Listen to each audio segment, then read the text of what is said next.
التي وعد المتقون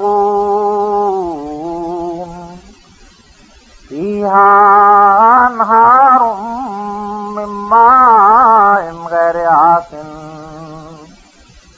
وأنهار من لبن لم يتغير طعمه وأنهار من خمر لذة للشاربين وأنهار من عسل مصفى. محمد 16. یعنی وہ بہشت جو پرہیزگاروں کو دیا جائے گا، اس کی مثال یہ ہے کہ جیسے ایک باغ ہے، اس میں اس پانی کی نہریں ہیں جو کبھی متعفن نہیں ہوتا، اور نیز اس میں اس دودھ کی نہریں ہیں جس کا کبھی مزہ نہیں بدلتا، اور نیز اس میں اس شراب کی نہریں ہیں جو سراسر سرور بخش ہے جس کے ساتھ خمار نہیں، اور نیز اس میں اس شہد کی نہریں ہیں جو نہایت صاف ہے جس کے ساتھ کوئی کثافت نہیں. اس جگہ صاف طور پر فرما دیا کہ اس بہشت کو مثالی طور پر یوں سمجھ لو، ان تمام چیزوں کی اس میں ناپیدا کنار نہریں ہیں.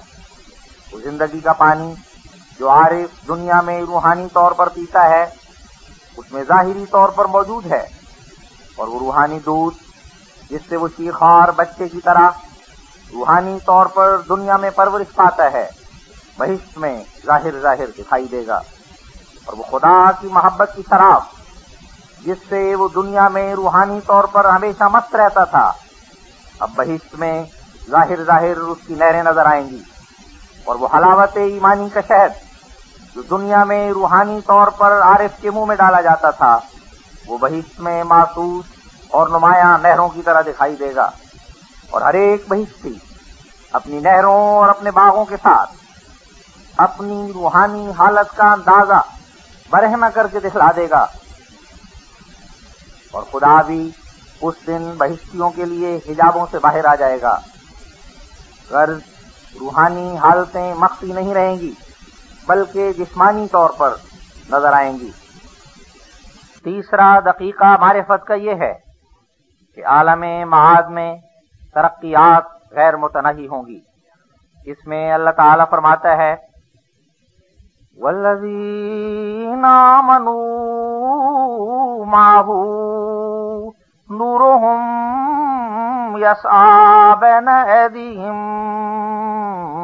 وبایمانہم یقولون ربنا اتمم لنا نورنا واغفر لنا انک علی کل شیء قدیر.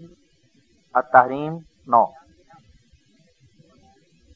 یعنی جو لوگ دنیا میں ایمان کا نور رکھتے ہیں ان کا نور قیامت کو ان کے آگے اور ان کی داہنی طرف دوڑتا ہوگا. وہ ہمیشہ یہی کہتے رہیں گے اے خدا ہمارے نور کو کمال تک پہنچا اور اپنی مغفرت کے اندر ہمیں لے لے، تو ہر چیز پر قادر ہے. اس آیت میں یہ جو فرمایا کہ وہ ہمیشہ یہی کہتے رہیں گے کہ ہمارے نور کو کمال تک پہنچا، یہ ترقیات غیر متناہیہ کی طرف اشارہ ہے. یعنی ایک کمال نورانیت کا انہیں حاصل ہوگا، پھر دوسرا کمال نظر آئے گا. اس کو دیکھ کر پہلے کمال کو ناقص پائیں گے، پس کمال ثانی کے حصول کے لیے التجا کریں گے، اور جب وہ حاصل ہوگا تو ایک تیسرا مرتبہ کمال کا ان پر ظاہر ہوگا. پھر اس کو دیکھ کر پہلے کمالات کو ہیچ سمجھیں گے اور اس کی خواہش کریں گے. یہی ترقیات کی خواہش ہے جو اتمم کے لفظ سے سمجھی جاتی ہے. غرض اسی طرح غیر متناہی سلسلہ ترقیات کا چلا جائے گا. تنزل کبھی نہیں ہوگا اور نہ کبھی بہشت سے نکالے جائیں گے، بلکہ ہر روز آگے بڑھیں گے اور پیچھے نہ ہٹیں گے. اور یہ جو فرمایا کہ وہ ہمیشہ اپنی مغفرت چاہیں گے، اس جگہ سوال یہ ہے کہ جب بہشت میں داخل ہو گئے تو پھر مغفرت میں کیا کسر رہ گئی، اور جب گناہ بخشے گئے تو پھر استغفار کی طرف کون سی حاجت رہی؟ اس کا جواب یہ ہے کہ مغفرت کے اصل معنی یہ ہیں ناملائم اور ناقص حالت کو نیچے دبانا اور ڈھانکنا.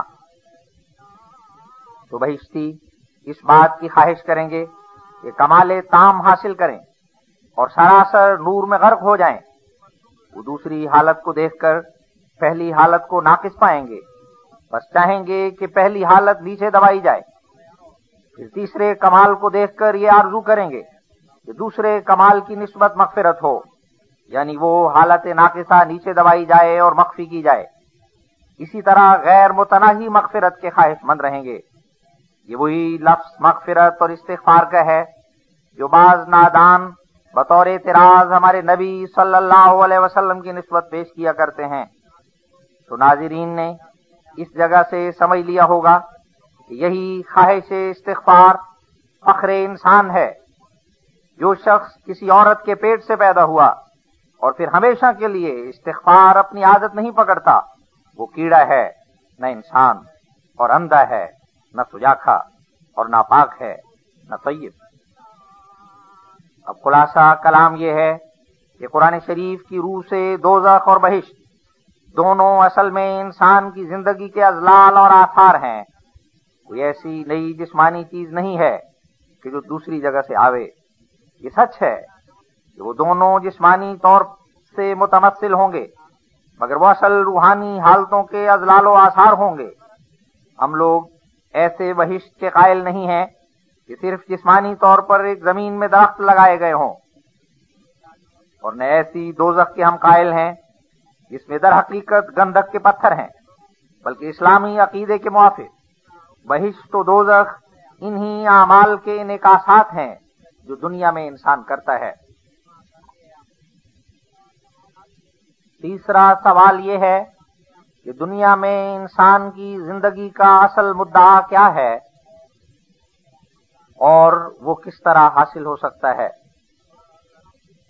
اس سوال کا جواب یہ ہے کہ اگرچہ مختلف الطباع انسان اپنی کوتاہ فہمی یا پست ہمتی سے مختلف طور کے مدعا اپنی زندگی کے لیے ٹھہراتے ہیں اور فقط دنیا کے مقاصد اور آرزوؤں تک چل کر آگے ٹھہر جاتے ہیں، مگر وہ مدعا جو خدا تعالیٰ اپنے پاک کلام میں بیان فرماتا ہے وہ یہ ہے، جیسا کہ وہ فرماتا ہے وَمَا خَلَقْتُ الْجِنَّ وَالْإِنسَ إِلَّا لِيَعْبُدُونَ۔ الذاریات 57۔ یعنی میں نے جن اور انسان کو اس لیے پیدا کیا ہے کہ وہ مجھے پہچانیں اور میری پرستش کریں۔ بس اس آیت کی روح سے اصل مدعا انسان کی زندگی کا خدا کی پرستش اور خدا کی معرفت اور خدا کے لیے ہو جانا ہے۔ یہ تو ظاہر ہے کہ انسان کو یہ مرتبہ حاصل نہیں ہے کہ اپنی زندگی کا مدعا اپنے اختیار سے آپ مقرر کرے، کیونکہ انسان نہ اپنی مرضی سے آتا ہے اور نہ اپنی مرضی سے واپس جائے گا، بلکہ وہ ایک مخلوق ہے، اور جس نے اسے پیدا کیا اور تمام حیوانات کی نسبت عمدہ اور اعلیٰ قوا اس کو عنایت کیے، اسی نے اس کی زندگی کا ایک مدعا ٹھہرا رکھا ہے۔ خواہ کوئی انسان اس مدعا کو سمجھے یا نہ سمجھے، مگر انسان کی پیدائش کا مدعا بلا شبہ خدا کی پرستش اور خدا کی معرفت اور خدا میں فانی ہو جانا ہی ہے۔ جیسا کہ اللہ تعالیٰ قرآن شریف میں ایک اور جگہ فرماتا ہے ان الدین عند اللہ الاسلام۔ آل عمران 20۔ فطرت اللہ الذی فطر الناس علیہا